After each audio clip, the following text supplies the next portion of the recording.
All right, so let's get right to it.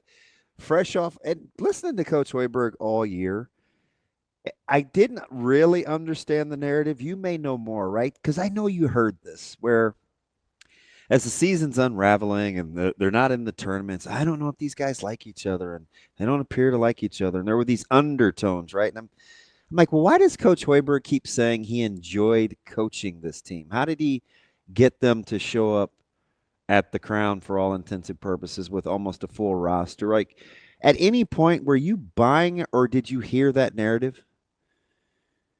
I mean, yeah, I heard it, and I guess it makes sense because a lot of times team chemistry isn't that great when you're on an extended losing streak, and they had a few of them. And when times are tough, it's not all happy, good vibes, everybody's best buddies. People are trying to figure out what's going on, and if a guy's struggling, then there might just be inherent resentment, like, come on, man, I'm doing all I can, and I need help. Like there's stuff like that that goes on with losing. But then, the flip side, when they were winning six in a row, everything was great. So I think that just kind of the roller coaster aspect of the season put them through some really high highs and some really low lows. And I guess the best quality about this team, looking back on it, is that despite all of the ups and downs, they were able to kind of finish the job and stick together when a lot of other teams, including teams that played in the Crown, did not do a good job of doing that. Right. Like they fractured and guys left and kind of did their own thing or ready to get out of there as soon as they could. Whereas, despite all the kind of turmoil and adversity that Nebraska had to go through, they stuck it out and they finished the job and they were able to end their season on a high note and win a little bit of money in the process. So that's probably I'm sure they went through their issues. I'm sure there was some disagreements and maybe some issues in that way between the roster, but none of it was enough to blow the team up. In cases where you look around college basketball, that could have easily happened if they didn't have the right group. Yeah. We're looking at you, Georgetown. Or Um, Arizona State. Oof. Yeah, yes, Oosh. I wasn't gonna name names, but hey, that's they what I'm played a here. couple teams. That's what I'm here for, Robin. So I do wonder though if you understand. I guess it seems like there's at least a section of the fan base that has some frustration that they weren't able to lock in the way they did at the Crown just a little bit Mhm. earlier to change some of their postseason fortunes. Like, where do you land on people that are like, yeah, the Crown was great and it was super fun to end the season on a win and get a trophy, but it would have been really cool to see that kick in about a month earlier. Yeah, and that's 100%. I think everybody from Fred Hoiberg down to the players would tell you the exact same thing. Like, I mean, they had every opportunity to do something really special with this season and do something that had never been done. And they were legitimately five shots away this season, especially late in the year, from being a 9 seed in the tournament. But game after game down the stretch, they just couldn't do it. And so that, as good as the feeling was about winning the crown and having some postseason success for the first time in a long, long time, there's still that part of them that wonders, what if? What if we could have made one or two more plays, in those games that would have punched our ticket to the NCAA tournament, and they didn't make them. And so, like, again, it's kind of a mixed bag a little bit, where like you feel good about going to Vegas, having that success, being able to win on that stage, and all the positives that came out of that. But then you also still kind of dwell on the missed opportunity that this season was, because they had a chance to do something a lot bigger than winning a secondary postseason tournament. So it's been a heck of a run. I'll let you piece this thing together on how quickly it came together, but I couldn't be happier. Little boy Blue, I've seen him play in person with St. Thomas. I Mm-hmm. get two guys that I traveled with for AAU ball, and Will Cooper and Price Sanford. Like, this happened in a what 7 days? It really wasn't 7 days. It's announced all over 7 days, but man, how much did they have to like split time and Zoom and you're technically down a coach like this? Fairly impressive, or Mhm. just cost of doing business? Yeah, I mean, I think it kind of shows that things don't start when the transfer portal window opens. Like this wasn't like that Monday the 24th hit, and they're like, all right, well, who are we going to go recruit? Like, let's make some calls and see what's A up there. little Like alarm goes off. the Ding. yeah the back yeah they have it scheduled in their calendars. Oh, hey, here we go.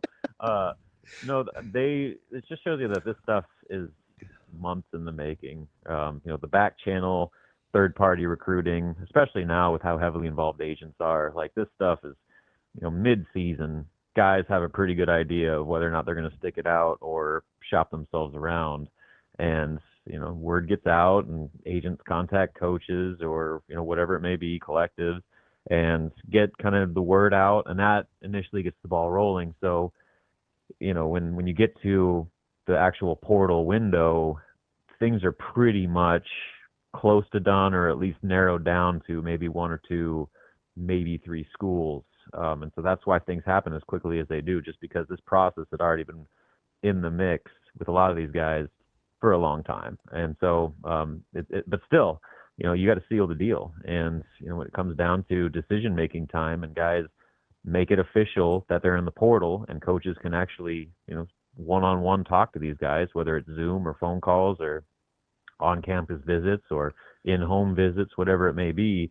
That's kind of where you finish the job. And so a lot of what they had to do in Vegas was finishing the job on these guys.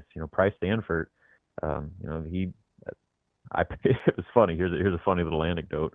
So I put in my prediction down in Vegas that he was going to come to Nebraska. He told me after the fact, he was like, when you put that prediction in, I was still 50-50. So I guess you knew where I You was were going before I did. so I Yeah. wasn't gonna like fanboy it on social media. I was gonna tell you, Rob, and I was like, that takes some serious stones. Because you Well, you were know what? I was the down in first. Vegas, so I was ready to let it ride, You I ready to guess. gamble? So No, something about the strip got to me, and so I yeah, came so back that and just shows I said I'm like, I know the family, and I wouldn't even have said that.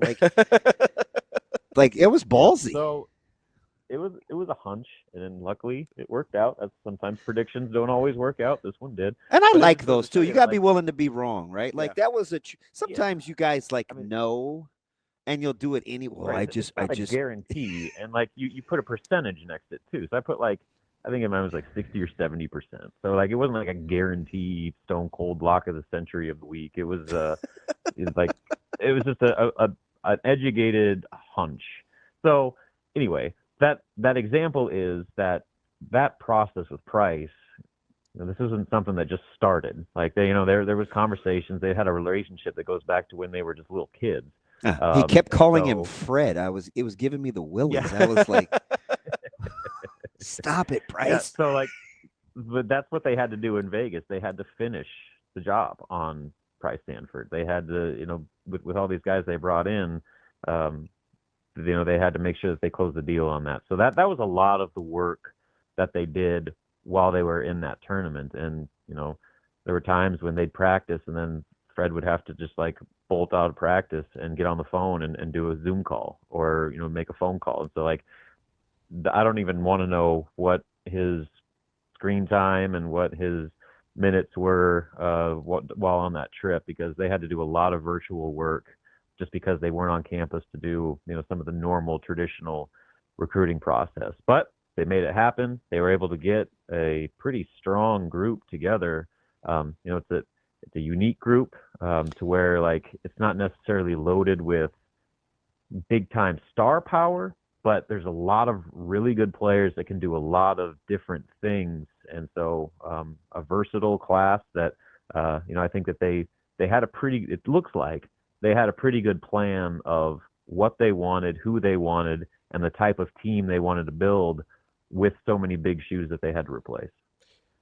Robin, as you kind of described this class, and it is different from what we've seen other schools do and from what we've seen Nebraska do in the past, how would you describe what you think their plan is by putting these guys together, whether it's Cooper, Blue, or Sanford, or as I affectionately call the Oogie Boogie Man? Yeah, Oogie. Yeah, we'll just call him Oogie. I haven't mastered that name I'm yet. working on it. I'm working on Well, it. well, Berkey Yeah, only it's took gonna 2 take some months, time. so I mean, Yeah. give us We time. got some time on Ugnus. All right. With the class, I mean, shooting, that's the number one hallmark, and that had to be addressed. They were one of the worst shooting teams of any power conference team in the country last year. They just didn't have enough firepower, and they had to upgrade that, and they did so. They got a bunch of 40% 3-point shooters that, when you look at the kind of the picture, I think Rink Mast was the center point. Like they wanted to build a roster that would complement his game. And so when you look at the half court offense with Rink in the high post, I think they wanted 4 shooters around him at all times, to where Rinkin himself is a 3-point threat if nobody guards him, and then he can distribute with a bunch of shooters. And then all of a sudden, when you have a bunch of shooters, the lane opens up, and all those back cut passes that Rink was dishing to Casey 2 years ago start to become much more a factor in the offense. I could count probably on 2 hands the number of legitimate back cut layups Nebraska got this year, because they didn't have any shooting and teams just packed the paint. So that was a first and foremost priority with this class, was to help their shooting, and I think they did that. But then also, all these guys can do different things too. Like Marcus can play the 1 or the 2. Price can play the 2 or the 3, and he can even bring the ball up. That's what Fred said yesterday, that Price could initiate offense. Rink can bring the ball up and initiate offense. You go down, basically everybody, maybe outside of Oogie, can get a rebound or get a turnover and lead the break. And so that's kind of like where the big thought was, because of the point guard struggles this past year, they were going to go out and get a true clear-cut point guard. I don't think that's the plan. I think that they want 5 guys on the floor that can take the ball up the floor and initiate the offense. And with the guys they brought in, I think all those guys are capable. And so it's going to be kind of, I think, going back to the roots of Fred Hoiberg's system, where you have 5 guys that can all shoot, 5 guys that can all distribute and initiate offense, and then 5 guys that can defend multiple positions. And so it seems, just on paper, that they've gone a long way in kind of getting back to that style, where, the last few years they've kind of had to adjust their personnel a little bit. Robin, let me get you out on this, just because I think it's interesting how these relations can kind of come back around. And I remember Will Cooper in particular, kind of his recruitment. I also remember Price's real time. And you mentioned the previous relationships with Mass being the offensive initiator at times when he was playing. You've got a stretch in Coop that can shoot it. You've got a Sejan and Price that obviously give you some wings that can dial from distance. How do you think Nebraska wants to play heading into this year, given they've been pretty defensive minded, but this could be a pretty good shooting basketball team? Yeah, and I think that's the way Fred wants to play. Again, they go back a couple of years ago with the Derek Walker, Griesel, Vandemel team. They had to kind of slow it down and play to their strengths, and they just weren't a run and gun type team. They had some guys that could shoot, but that really wasn't their style. And when they were good, they were kind of a defensive minded, more kind of a plodding offense that was more ball control oriented. And then the next year you had Casey, and Casey kind of changed the dynamic of that a little bit, where suddenly you do have that dynamic perimeter threat, and you had Rink that can do different things and make defenses have to adjust. Last year they didn't have either of those guys, and so they had to kind of adjust around Bryce and Juwan, and 80 to 90% of their offense kind of revolved around those guys. And the inconsistency with finding a third option was really kind of a defining point of this season. So I think that they realize that, to play the way they want, they got to have 5, 6, 7 dudes that can come out and go off on any given night. And you're seeing that with the offensive firepower they've brought in, that this could be a team where your leading scorer is at 15 a game. But then you also have 5 or 6 other guys. 9, 10. Yeah, Yeah. they're 8 to 12. Yep. Yeah. And so I think that's going to be what you're looking at this year, where you're probably not going to have a all-time leading scorer, first team All Big Ten guy, but you're going to have, a 6 or 7 man rotation of guys that can go off and win you a game on any given night. So I think that's the kind of ideal picture of what Fred and the staff have tried to build this off season. And, guys come in and do what they're supposed to. I think this should be a significantly upgraded offensive team. It's Robin Washut, Husker Online. Robin, we appreciate the time and enjoy those pimento cheese sandwiches at whatever party you end up this weekend. yeah, the Sunday. So we'll see that because they go all weekend, and it's crazy to me. Like they do the Friday. Yeah, it's like I can't do that. It's a little aggressive. Like, all right, I'm good for like one like really good day, but like when you start like taking up multiple days on my calendar, that's a little too much for me. You're too chill anyway, Robin. You don't seem like the type to just be going crazy over an extended period of time. I used to. Don't get me wrong. Like there were days in my youth when that was not a problem whatsoever. But you know what? I'm an old man with kids now, and the totality of a weekend like that is a little too much for me. Oh, my man. Father Time is undefeated. Robin Washut, we appreciate it. As always, we'll talk to you soon. Thanks, Robin. Yeah, see you guys.